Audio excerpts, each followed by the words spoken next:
Dave, we are ready to begin the broadcast. Thank you very much.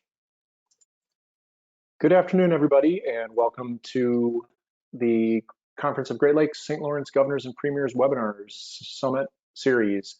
I'm David Nafsker, Executive Director of the conference.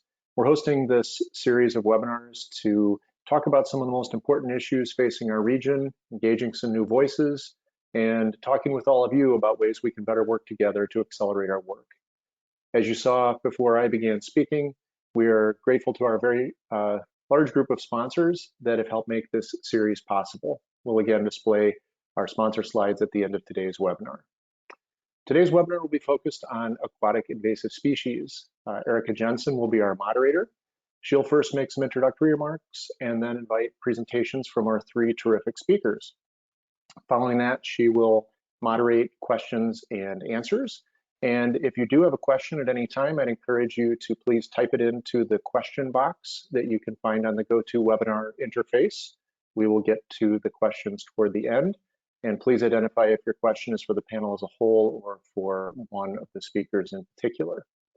We are recording today's session and it will be posted shortly after we conclude to our website at www.gsgp.org. Please share it with anyone in your network who you think may be interested. With that, I would again thank you for joining us, and I will turn it over to Erica Jensen, the Executive Director of the Great Lakes Commission. We look forward to today's conversation. The floor is now yours, Erica.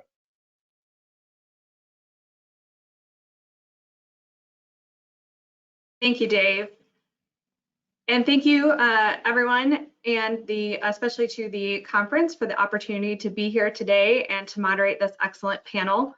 As many of you are aware, the impacts of aquatic invasive species are quite costly to our environment and economy, and in some cases, human health. And they are a longstanding priority for both the Great Lakes Commission and all of the Great Lakes states and provinces. And that's why it's important that we take steps to prevent their introduction when and where we can, and manage their populations to mitigate the damages when the species are already here. So our panelists today will explore some ongoing and new approaches to tackling this complex problem. And that will include taking steps to block invasive carp from reaching the Great Lakes, creative approaches to supporting the management of the widespread invasive plant known as Phragmites, and opportunities to incentivize and leverage our management efforts to gain even greater value. So with that brief opening, I want to now introduce you to our three panelists this afternoon. First, I would like to welcome Director Colleen Callahan. Ms. Callahan is the Director of the Illinois Department of Natural Resources, where she began her appointment in 2019. She brings a wealth of professional and public service experience to the department. Prior to her appointment, Director Callahan served as the State Director of Illinois' Rural Development for the U.S. Department of Agriculture, and she has dedicated most of her professional career to agriculture communications, serving as the first female agribusiness director for WMBD Radio and Television in Peoria, and the first female president of the National Association of Farm Broadcasters. Thank you for being here, Director Callahan. Thank you for the invitation. Next, I'm pleased to introduce Ms. Sarah Rang. Ms. Rang is the Executive Director of the nonprofit Invasive Species Center, whose mission is to protect Canada's land and water from invasive species. Headquartered in Sault Ste. Marie, Ontario, the Invasive Species Center works with many partners to improve invasive species management by increasing economic analyses, catalyzing action, and sharing knowledge. Ms. Rang also has 30 years of experience in conservation policy and programs, and has worked with governments, nonprofit organizations, and the private sector to help create new environmental initiatives. Welcome, Sarah. Thanks very much, Erica. Yeah. And rounding out our panel today is Thor Sigfusson. Mr. Sigfusson received his PhD in business networks from the University of Iceland. And as a result of his PhD research, he founded the Iceland Ocean Cluster and later the Ocean Cluster House in Iceland. The Global Ocean Cluster Network now consists of clusters in 3 continents. In 2020, the first Ocean Cluster House outside of Iceland opened its doors, and the HUS in Portland, Maine. Thor has founded several food-related enterprises, among them with several among them, and he has written 8 books on topics of seafood, international business, and knowledge networks. So welcome, Thor. And so now that you know a little bit about each of our panelists, I'm going to give them each a few minutes to share a bit about their work with you. And then following that, we will move to our questions and discussion. So first up, Director Callahan, who will provide an update on the state's efforts to prevent the movement of invasive bighead and silver carp into the Great Lakes Basin. Thank you, Erica. And for those who may have been seeing screens, if you were able to see any of the participants, I know you're asked to turn off your cameras. I know it makes the functionality so much easier when we don't have so many competing videos going. But I am actually sitting in Lauren Wobig's office today. And so I am not Lauren Wobig, even though that it indicates that on the screen. I am Colleen Callahan. And it's almost appropriate that it does say Lauren's name rather than mine, because the first thing that I wanted to say this afternoon is that, while I may be the presenter here, I by no means am the one or the ones who on a daily basis focus directly and specifically on the Brandon Road project. And so my thanks go immediately to Lauren Wobig, who is our director of our Office of Water Resources, certainly to John Rogner, who is the assistant director here at the Illinois Department of Natural Resources, and to Kevin Irons, who is our assistant director in our fisheries division. Without them, I wouldn't be presenting today, and this project wouldn't be as advanced as it is today. So with that, I'd like to go to the first slide to indicate what the status is and begin a bit of an update here for you on the Brandon Road project, which is located along the Des Plaines River near Joliet. I'm not going to read these slides to you. You're very capable of doing that. But it is important to note that this location has a dam that is extremely tall. It is unusual that one would have this height, and so it makes the perfect location to be really what we call a pinch point to control the invasive carp. And for a variety of opportunities to utilize, as you can see here in this little graphic, electric barriers, water jets, noise, flushing locks, all in an effort to keep the invasive species out of Lake Michigan. And then on the next slide, you'll note that we're now in the PED phase. So we're talking about pre-construction and engineering design, which is the first of 3 phases.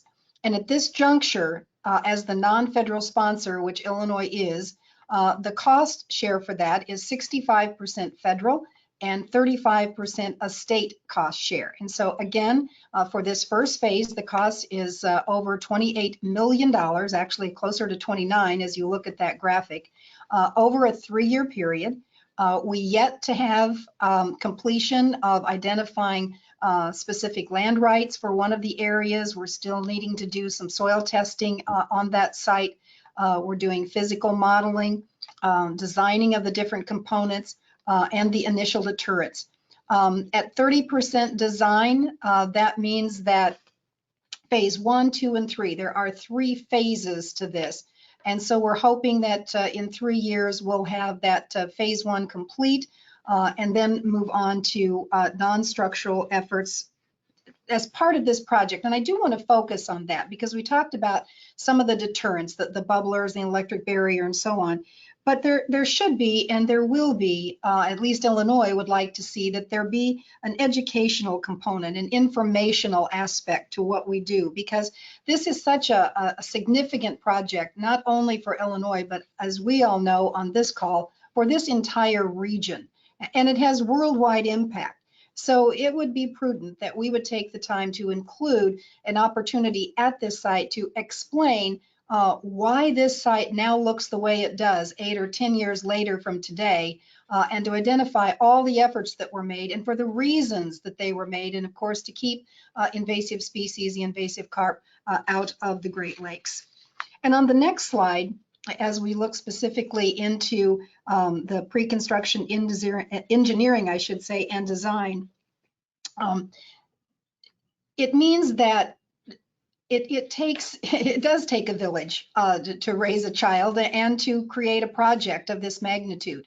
And so there have been design meetings and charrettes with certainly the Army Corps, with us, looking at Michigan, who has been a very willing and supportive partner as we look at a non-federal participant here. And as we also consider the various phases, the work that goes on then by the Army Corps at their Engineering Research and Design Center. So the deterrent technology research and the physical modeling is going on there as well as we speak. So to move on to the next slide, when we consider what comes after that, the research and the testing, we mentioned acoustic speakers. Many of us were able earlier this year to be at Lock and Dam 19 at Keokuk, Iowa, to actually see the acoustic speakers that are now in place. So this is another opportunity for us to see the effectiveness of how these are working currently and what they may look like or how they maybe need to be adapted or modified for the Brandon Road project. That also means the physical model of the bubble system is part of the process at the Research and Design Center for the Army Corps. And then also soon will be a longitudinal bubbler at the Peoria Lock and Dam, which will give us yet more indications as to how this piece of what Brandon Road may look like and what may include. On the next slide, as we consider my foundation for the work that I do, both personally and professionally. Anyone who has gotten to know me and has worked with me knows that I abide by 3 C's, and that is to communicate, collaborate, and connect. That means that forums that have involved states and provinces have been held so that we can explain. I believe that we get more done when we explain, not complain, and that means that we give ourselves an opportunity among the states and the provinces to have that communication process take place. Workshops among the navigation industry and the fisheries have taken place and will continue. You can see an example of the newsletter, the Brandon Road Interbasin Project that the Army Corps has just recently issued for informational updates. And Thursday of last week, one of the webinars that offers 2-way communication from stakeholders who were invited not only to attend, but to ask questions and to provide some input too, because this is the planning part of this process and maybe something that they might ask or suggest should be considered. So as we move away from those 3 C's and we get into Illinois specifically and what that means for us as a state, we must abide by our Illinois public water regulations, as the next slide will show. And it indicates that IDNR is called to jealously guard and vigilantly protect the rights, the interests, and the uses of the public in any public body of water, including the natural resources thereof. Now, I said I wasn't going to read these slides. That one I read on purpose because it has to be our guide here in the state of Illinois as we participate in planning this project.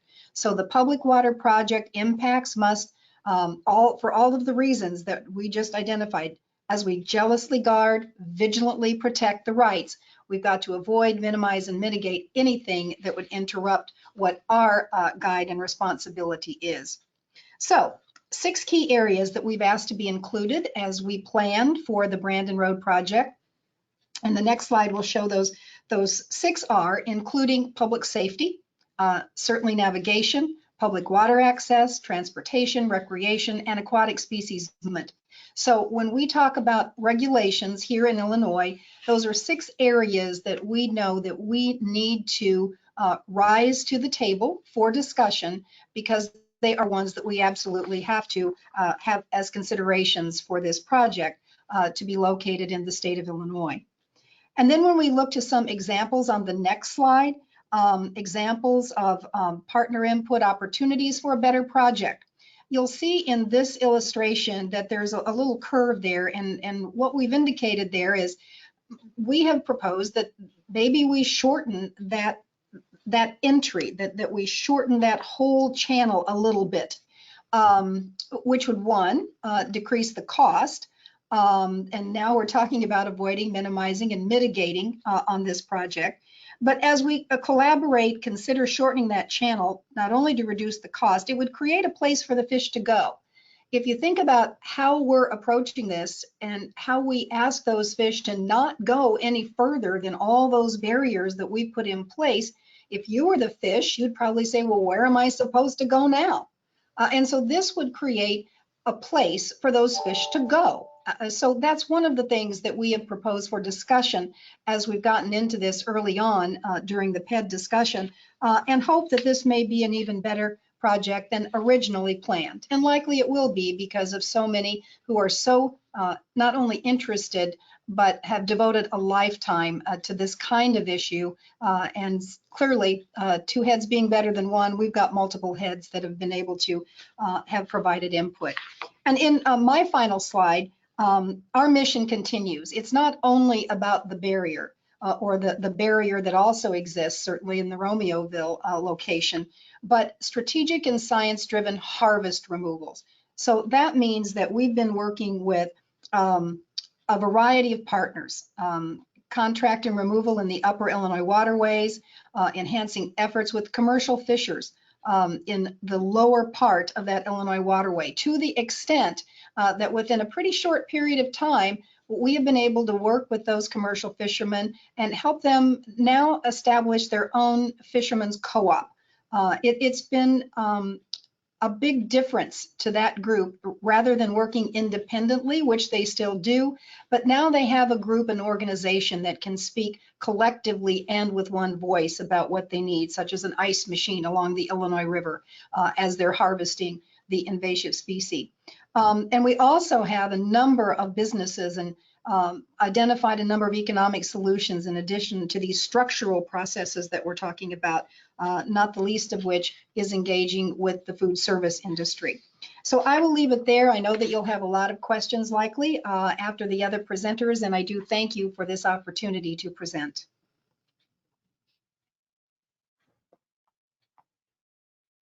Thank you, Director Callahan. We appreciate Illinois' leadership on this important issue. Now I'd like to invite Ms. Rang to share some of the work going on at the Invasive Species Center to explore innovative financing options for invasive species management with a focus on the invasive plant Phragmites. Thanks very much, Erica, and thanks for joining us today. I just wanted to present a project really on behalf of the Invasive Species Center. We're a nonprofit headquartered in Sault Ste. Marie, and this is our mission. On the next slide, you'll see what many of us work on, which is some of the challenges in invasive species management. So many of you on the line will be very familiar with the increasing damages and increasing costs that we're seeing from invasive species across the Great Lakes Basin. Globally, costs are estimated to be doubling about every decade. In Ontario, where we've done some work in estimating, it's about a $3.6 billion impact to a variety of different sectors. And at the local government level in Ontario, we see investments of about $50 million annually in terms of managing invasive species. What we see is that while we know along the invasion curve, prevention is the most cost-effective stage of managing invasives, many of our projects and actions are still taking place at later stages in terms of control and management. Many projects have limited financing and really require a long-term commitment in order to make progress on invasives. It's not one and done. It really is a thing that has to be financed and repeated over a number of different years. We also know that invasive species management is often fragmented with lots of different agencies, although there are examples of great collaboration around the basin. There's often a mismatch between those that benefit from invasive species management and those that are paying or supporting treatment. And as many of you know, invasive species go across the landscape, occur on both publicly and privately owned land. And so, you know, that fence line can be an incredibly challenging thing in the field to actually manage invasive species. Next slide, please. And what we'll see is there's some opportunities in terms of invasive species management. Globally, there's this huge new increase in sustainable finance or conservation finance, impact investment that sort of got many different names, but the idea being new financing tools, green bonds, green funds. These tools can be incredibly helpful to us in the invasive species management field because they have the ability to complement or augment existing funding sources, bring new partners to the table, and provide that structure for long-term financing and also collaborative partnership. So we took, next slide, please. We took really both of these challenges and opportunities, and we put it together in a project. And again, it's many partners. It's ourselves, Quantified Ventures, Nature Conservancy, and the governors and premiers, who are all sharing interest in applying these new financing tools to our aquatic invasive species challenges. So we focused on a feasibility assessment of an invasive plant called Phragmites, which might be familiar to those of you on the call. It's considered Canada's worst invasive plant. And we were working on it in an iterative way, quantifying the cost and benefits of the Phragmites management program, identifying partners and potential payers, and proposing financial structures. And what you'll see on the next slide is that we have many of you will be very familiar with Phragmites, which grows very tall like this. It forms a huge monoculture. It can totally take over your wetlands and cause a variety of different impacts. On the next slide, you'll see why we chose Phragmites, which is really because it is everywhere and it does have very extensive impacts. So you'll see it throughout the Great Lakes Basin, and you'll also see the impacts being on many different sectors and in many different ways. This is just a list of the impact of Phragmites in the Great Lakes region. So what we did is illustrated on the next slide, which is we take a look at if we're trying to create this comprehension vision for the collaborative action around Phragmites. And we looked at it really at a provincial scale, trying to integrate local, regional, and province-wide efforts. And we worked together to develop one of the first Frag cost-benefit analysis. This project was the result of many partners, some of which are listed here. And those two reports are available on our website and also our Green Shovels website as well. So that piece kind of provided us with the collaborative vision of the program that we were hoping to work on, and also some of the cost benefits. The next slide will show you what we did with those two products. It'll give you a sense of what the estimated benefits are of frag control in Ontario. It's around 100 million a year and around 350 million a one-time benefit. And what we did was estimate it in various different sectors. You'll see a very large property value benefit, and this is really, if any of you know Frag, you know how it can take over a waterfront, reducing vistas and appeal. And you'll see a fairly large tourism and recreation benefit as well. So we know that it actually the benefits of frag control do outweigh the costs of frag control, and that gives us what we need in terms of moving forward on conservation finance. In the next slide, you'll see that we put it all together in this vision for frag management via outcomes-based financing. The first column there on the left is the proposed intervention, which is our Frag framework. It outlines the vision for a multi-year landscape and regional-based approach. It identifies a robust source of multi-year funding so that we can have that long-term planning that really pays benefits. And it helps us recognize and support the many great Frag projects that are already underway in many local areas. Then we took a look at how can we finance this intervention in terms of creating a collaborative structure with investors who then provide capital to develop and also implement the program. And the proceeds then can be used by many different partners to work on individual sites where intervention is needed. It's a collaborative approach, which is identified in the third column there, where the beneficiaries of frag management pay for the outcomes. There's many different groups that this could cover, including different orders of government, the private sector, residential, and interests as well. The real advantage of this kind of approach is it brings multiple stakeholders to the table, so that the financial burden of frag management or invasive species management doesn't fall just on one entity. It also allows you a better coordinated, more efficient, and a larger scale effort. As we'll see in the next slide, that has led us to develop a couple of ideas in terms of high-level approach to financing frag management. At this stage, we're exploring the idea of a regional scale revolving fund in order to finance frag management for a couple of reasons there. It allows funding over the long term and into the future. It allows you to work regionally, but also at a province-wide scale and potentially a regional scale as new stakeholders could join in. And it allows the fund to be capitalized and paid back from multiple different sources, some of which are listed there as well. In the next slide, you'll see our next steps in terms of the project. We do believe that outcome-based financing is scalable and transferable to other areas, perhaps in your backyard, and also other species. We've talked about frag today, but it also has a potential for other species as well. We do believe it can help us in some of the challenges that we're all experiencing on aquatic invasive species. Internally, what we're doing is working on that iterative process of refining our financial analysis and looking at a wide range of partners to discuss it with. We're interested in your thoughts and also your partnerships. Please let us know if you're interested. I'll just leave you with the next slide, which outlines our contact information if it's an approach that kind of intrigues you and you want to discuss it further.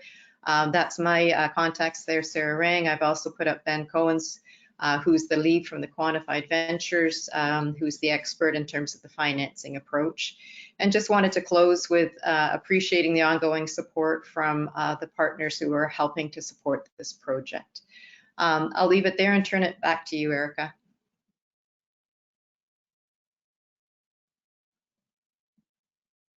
Thank you for that overview. And our next speaker this morning, or excuse me, this afternoon, before we move to our questions and discussion, is Mr. Sigfusson, and he will share a bit about his work ongoing in Iceland and its potential application here in the Great Lakes region to help with our invasive carp problem. Thank you, Erica. Great to be with you. It's been a great road to this point where we've been collaborating with the Great Lakes on this issue of the invasive species in the Great Lakes.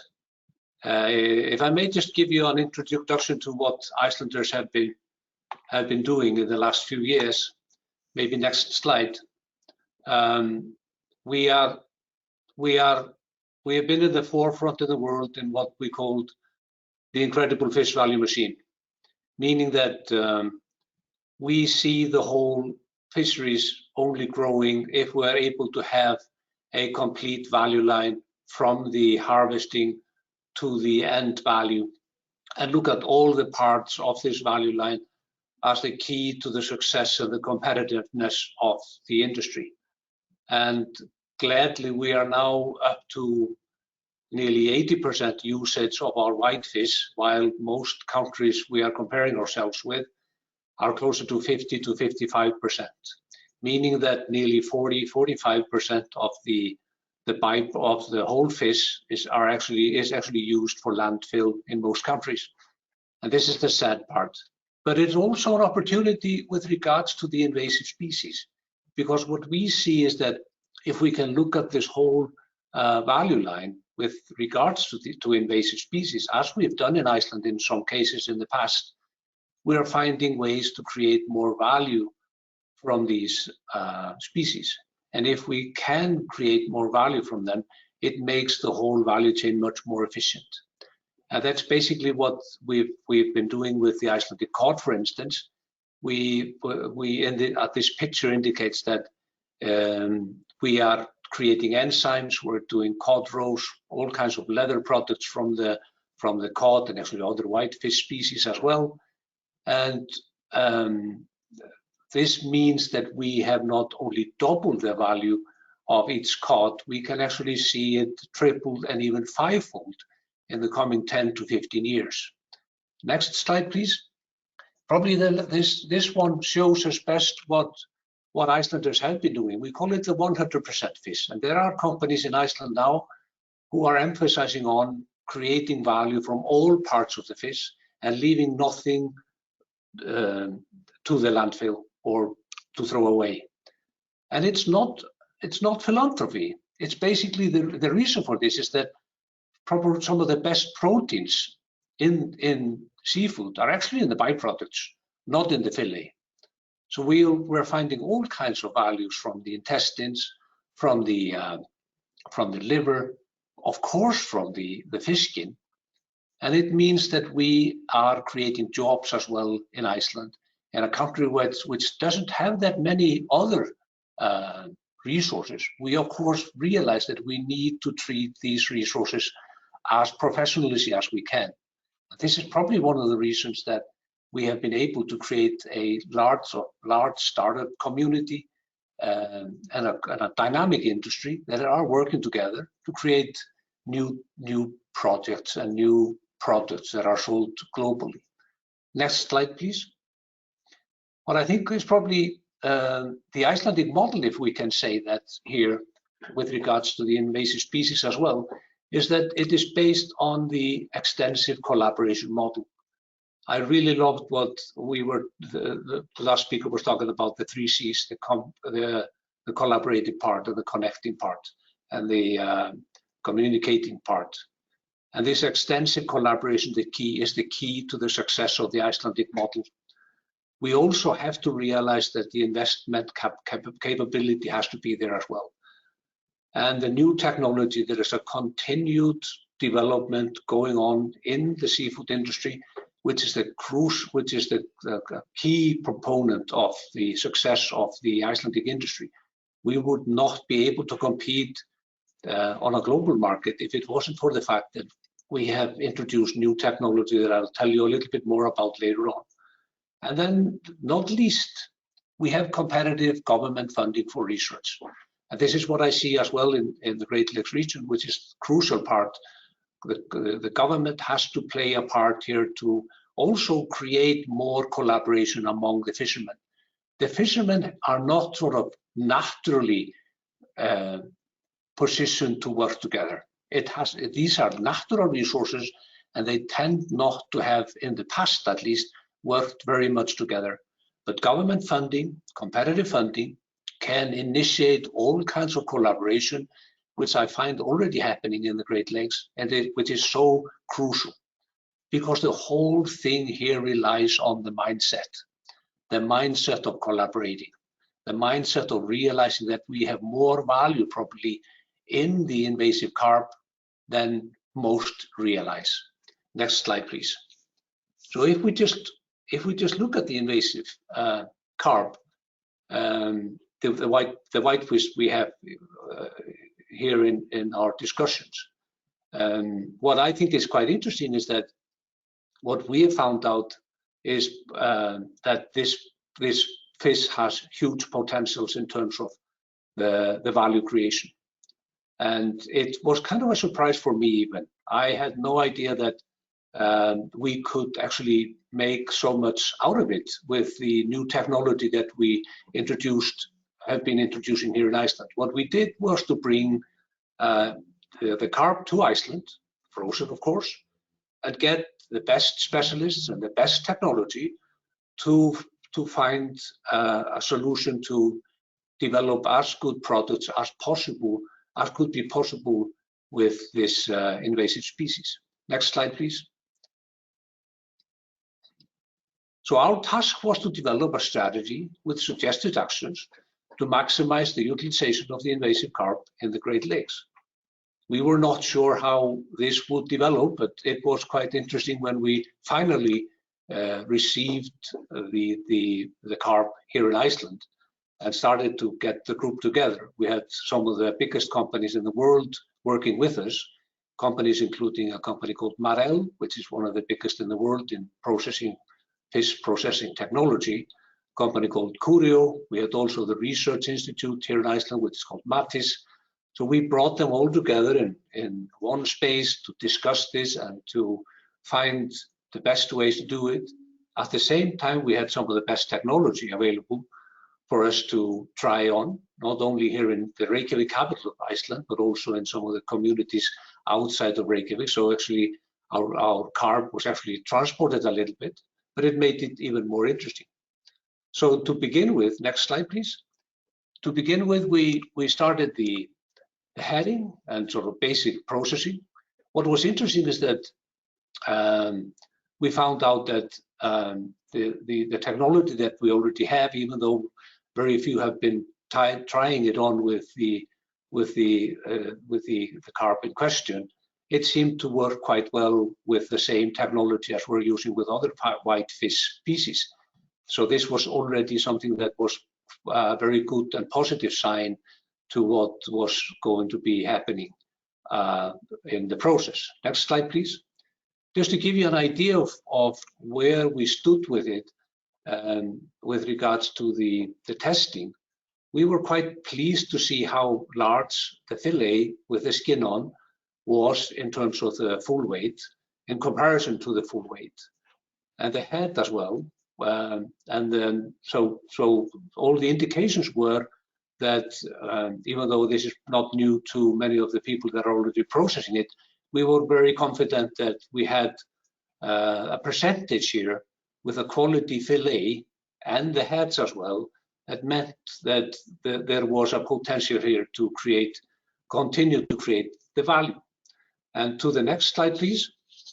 One of the most interesting part of the whole thing was actually, I think, is that Icelanders have a long tradition using geothermal power to dry white fish heads and export them to foreign markets, mainly to Africa. And this has meant that we have been around $5. The price has been around $5 a kilo for the cod heads to the African markets. And these products are used for various reasons in Africa. Of course, these are nations that need the proteins, but these are also good for fish soups and others. So we were quite anxious to see if we could do the same with the Asian carp, with the carp, which is to dry the heads and find ways to see if that could be an opening for the African markets. Not, of course, using geothermal power if it's going to be done in the Great Lakes, but other methods are available as well. The first indications were, at least, that these products, the carp heads, have potentials that we would like to explore even further. So that was a very positive sign.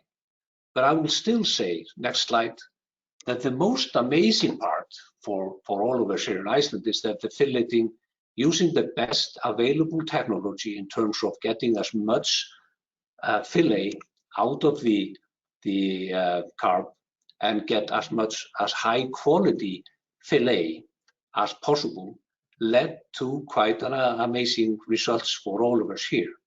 The next slide. Using this high technology, which is using laser technology and the best cutting machinery in the world, we found that the fillet itself was quite wide and pure, which is a crucial element in terms of the marketing of white fish, to get rid of the blood stains that are often in these fillets. And it meant that we also saw, talking to the marketing people in Iceland, that there were opportunities to find ways to create more value from the sales of the fillets. So that was another thing that we thought would be an indication of where we could go. We also tested some of the intestines. It still has to do. We still have more work to do there, but all indications are that even the intestines have an opportunity. We might see also the fish skin being an opportunity here.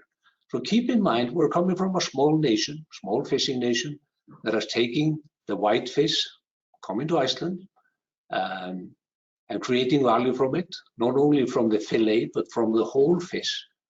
And we see that we can, in many ways, duplicate what we've learned with our cod and with our haddock, and even in some cases with our carp as well, our Atlantic carp, to duplicate that technology and that mindset and that approach over to the invasive carp in the Great Lakes. Next slide, please.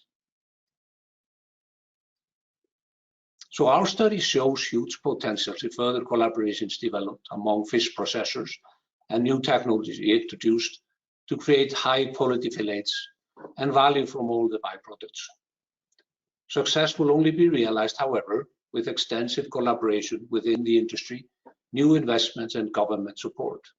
And I want to emphasize here the importance, of course, to understand that if we look at the value line that I told you about in the beginning, we're still saying that if we are able to create more value from the invasive carp, we are all, of course, giving much more incentives for developing better harvesting and developing more technology and better fishing methods in terms of the invasive carp.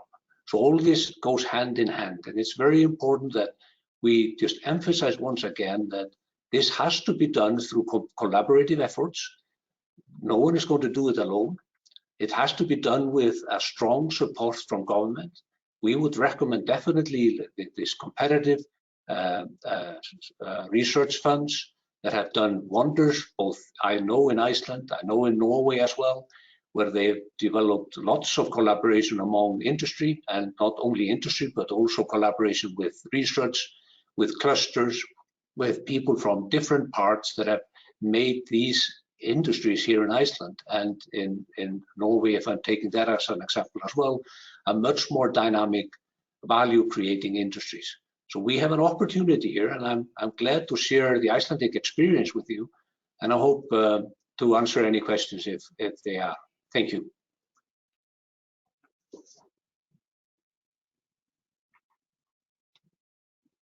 Thank you very much. So now that we have heard from all of our panelists, we're happy to accept questions from the audience this afternoon. So if you are joining us today and have a question for one or more of our panelists, please feel free to use the question pane in the GoToWebinar function to ask those questions, and we'll be monitoring that throughout. But to go ahead and get us started, and if I could have all the panelists turn their cameras back on, please.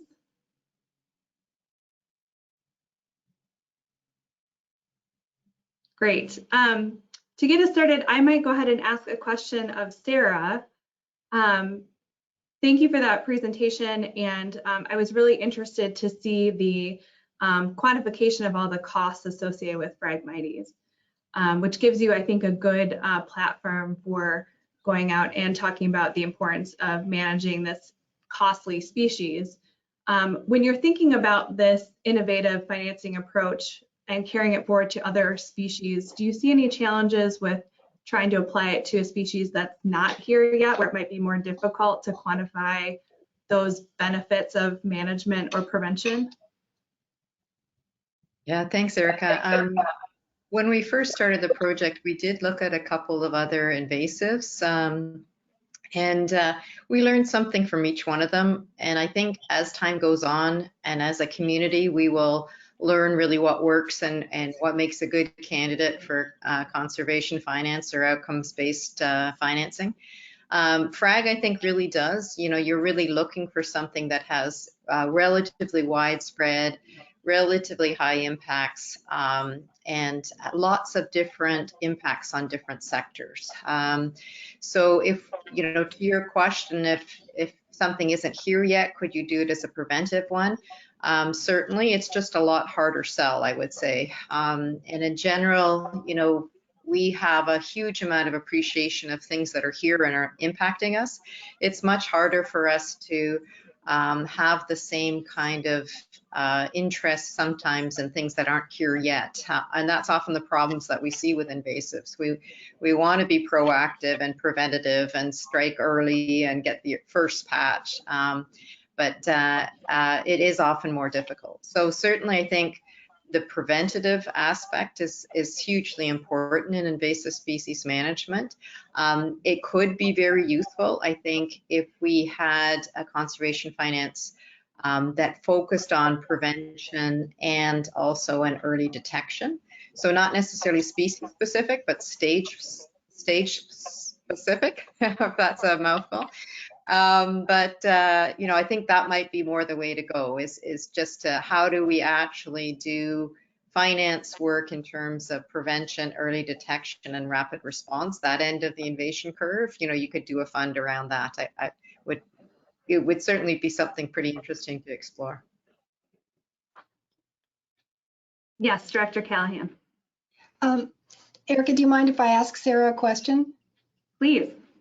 I was wondering, Sarah, as I listened intently to your presentation, it reminded me that when I was at USDA Rural Development, that I met with a group who wanted to know if we had funding to use for their project, where they were trying to find a use for the Phragmites. They wanted to harvest them and use them as biomass so that they could be used in a digester for energy use later. Is this complete eradication, or is there some thought about another use for the Phragmites? It's a great question, and we've had similar inquiries in terms of the use as biomass for Frag, because it, you know, grows so wildly and crazily. And it is more common certainly in other jurisdictions where they do actually grow Frag to be used in biomass. We've worked with a couple of different companies to explore it, but as far as I know, it's still just in the exploration kind of stage, as opposed to sort of commercially available stage, certainly in Ontario. But yeah, I do think there's potential, just like the, you know, Thor's example in terms of the whole value sense of, you know, the fish, the same as I think true of other invasives as well, looking at it as a whole value. And certainly if you can make a useful use out of an invasive in terms of biomass, that's definitely something to explore. So definitely an interest there. Right now, it doesn't seem to be in commercial kind of use, certainly in Ontario, but I share your interest for sure. Thank you. And just building off of that while we wait for some more audience questions to come in, as we think about sort of incentivizing harvest of invasive species, you know, a common debate that has come up, at least as far as I've been engaged in invasive species management, is that potential to create and apply an economic value to something that you eventually want to get rid of. So how do you think ahead towards sort of off-ramping that economic or incentive value that you build over time when you've reached the point where populations are at either, you know, a level where they're not creating impact, or we've managed somehow to get to complete eradication? So how do you manage those risks as you incentivize these harvesting efforts? And I'd just be interested in any thoughts you have on that from any of the panelists.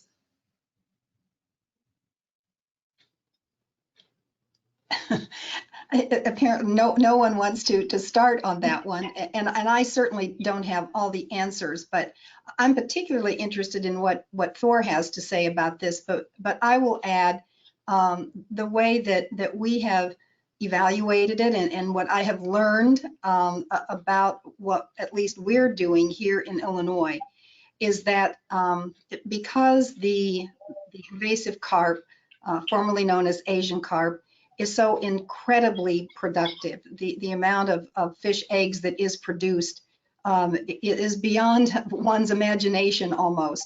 And as Kevin Irons, who is on the webinar today, has said, it's almost like mowing your lawn. You can't just mow it once and be done. You always have to do it because it's always growing back. Even after a drought, it continues to grow back again. You don't have to reseed it, it still comes back. And so for us, it's about management.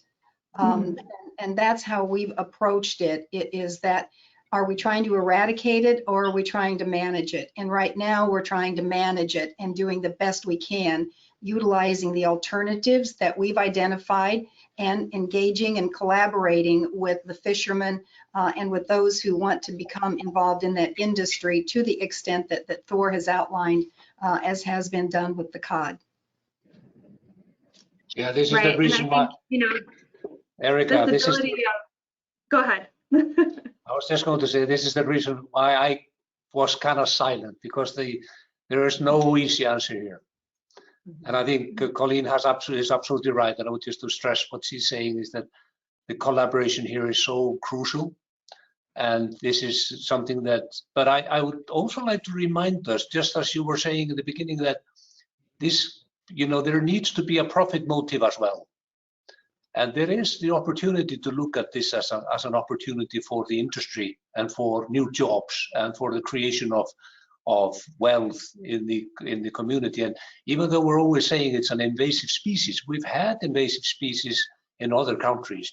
Some of them were in Iceland, and we were quite quick to respond to them. And of course, the issues that we have with the invasive carp in the Great Lakes are quite different, and there are more challenges, I know. But at least there is this mindset element that I think is so crucial, that we need to look at this as an opportunity as well, but it has to be done through a widespread collaboration. And I think, to some of Director Callahan's points, what makes these invasive species so invasive is often their high reproductive capability. And when you do have an established species, it maybe you reach that point where it's, can we manage it down to a level where the impacts are minimized, but it's then an ongoing long-term management program as opposed to working towards eradication, for example. So I think all that has to be thought through as we look at these different approaches. Sarah, did you have anything you wanted to add? Yeah, I think we can also think about eradication in some areas and management in other areas, so that allows us a bit of sort of intellectual freedom to kind of try different things in different places. It's always good to sort of work on the prevention and eradication end of the scale. That's the most cost effective and sort of environmentally least damaging end of the scale to work at. But with a problem like in Phragmites, for example, in Northern Ontario, that is possible. It is possible to sort of work, because there's small patches, it is possible to kind of still work and eradicate frag in Northern Ontario.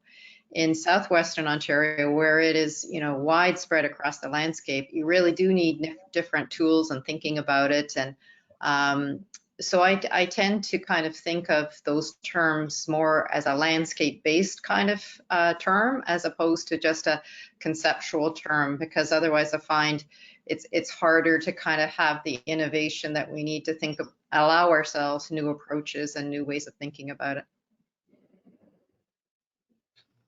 Thank you.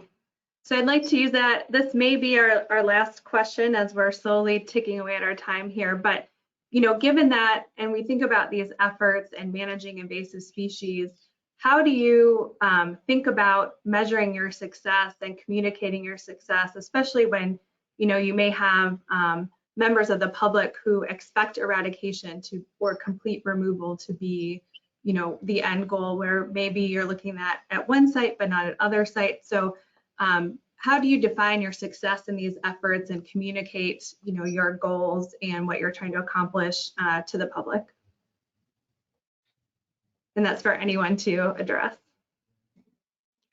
Well, just to start us off, I guess one of the advantages of an outcome-based financing is you do decide the outcomes. So it's very clear as to how payment would flow.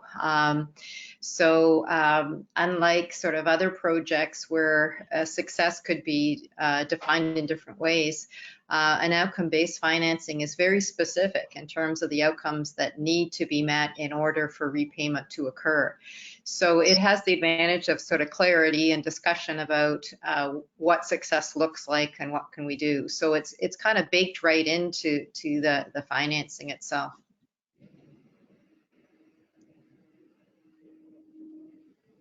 If I may, maybe not invasive species, but at least some of the products that we've been developing here in Iceland.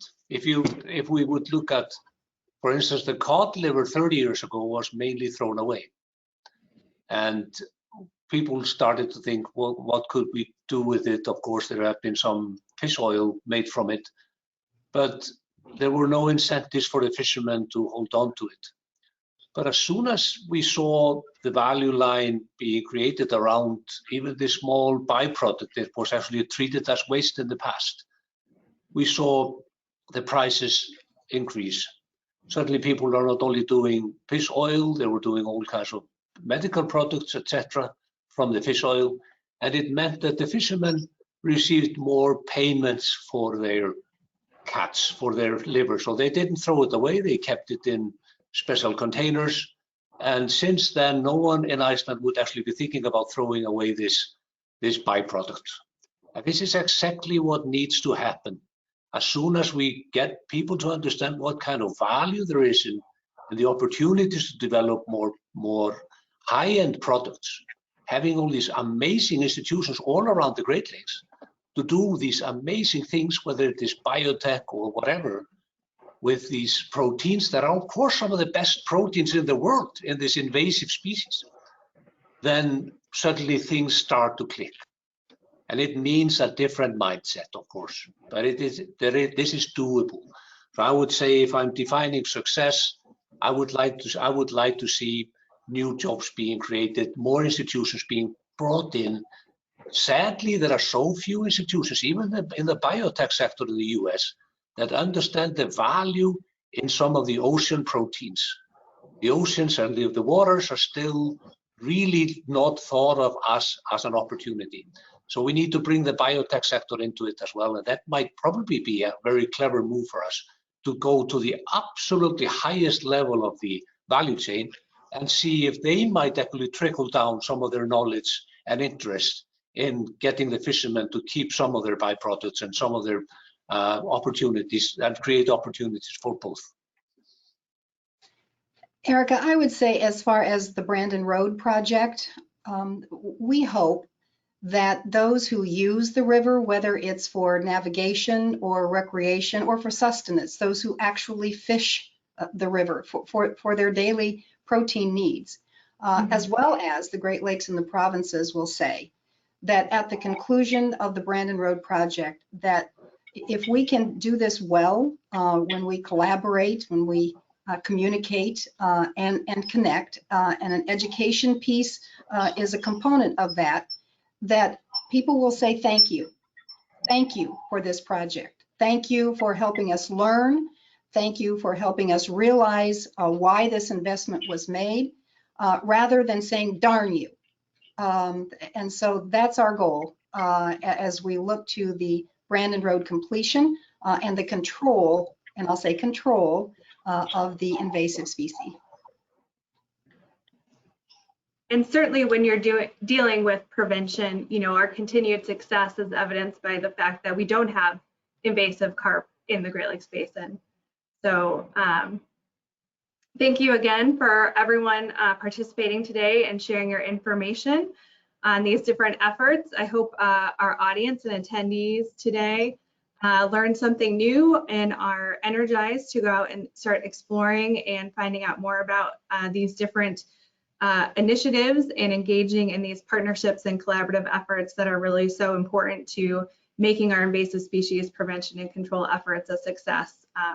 I think if you didn't pick up on it, a key theme of today is partnership and collaboration, and we see that across all of these efforts and across the Great Lakes region.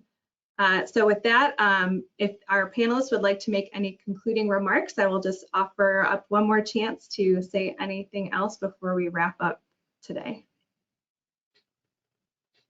Just a big thank you probably from all our panelists to the organizers for the opportunity. Yeah, my thanks as well, Erica, and my thanks too for the broad-based foundation of what everyone has talked about, and that is to those 3 C's: communicate, collaborate, and connect. We can do the first 2, but if we don't connect, as Thor has said, with the stakeholders, with those who might not realize the potential impact here, then we haven't really completed the process, and we give ourselves less of a chance of being successful. So thank you, Erica, for having this opportunity for all of us to share our thoughts. Just, if I may, just best regards from Iceland. Colleen, I'll probably take away the 3 C's. I absolutely love them. So that was a very good, and I think it's in line with what Erica is saying, that there's the collaboration part here is clearly the outstanding one. But thanks a lot for allowing me to be a part of this amazing panel. Thank you. And I will in turn extend my thanks again to Dave Nafsker and the governors and premiers for organizing the panel, giving us all this opportunity, and turn it back to Dave to formally wrap us up. Thank you, Erica. And I think Director Callahan nailed it on the head. We don't say thank you enough. We don't hear thank you enough. So let me add my voice to the ones that you've already heard from. We've had some terrific partnerships on invasive species, and you heard from several of our partners today.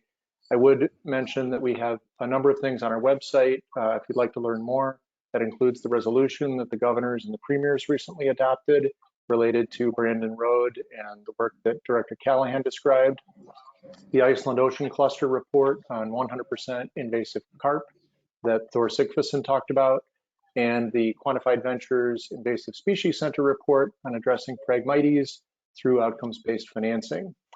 Lastly, I would also mention that our partners in Wisconsin and the Department of Natural Resources have made available a report on a virtual rapid response exercise that we coordinated with them several months ago. So that brings to a close our conversation today. We have one session remaining in our Leadership Summit webinar series. That will be October 15th at 2 o'clock Eastern, focused on the economic development opportunity of carbon. The Lieutenant Governor from Wisconsin will moderate, and we have a terrific panel, so we hope you can join us. Today's session, as I mentioned, has been recorded. If anyone in your network may be interested, please refer them to our website, www.gsgp.org. It will be there later today, as well as all the slides that you saw. So with that, one final word of thanks. Appreciate everyone joining us today. Goodbye.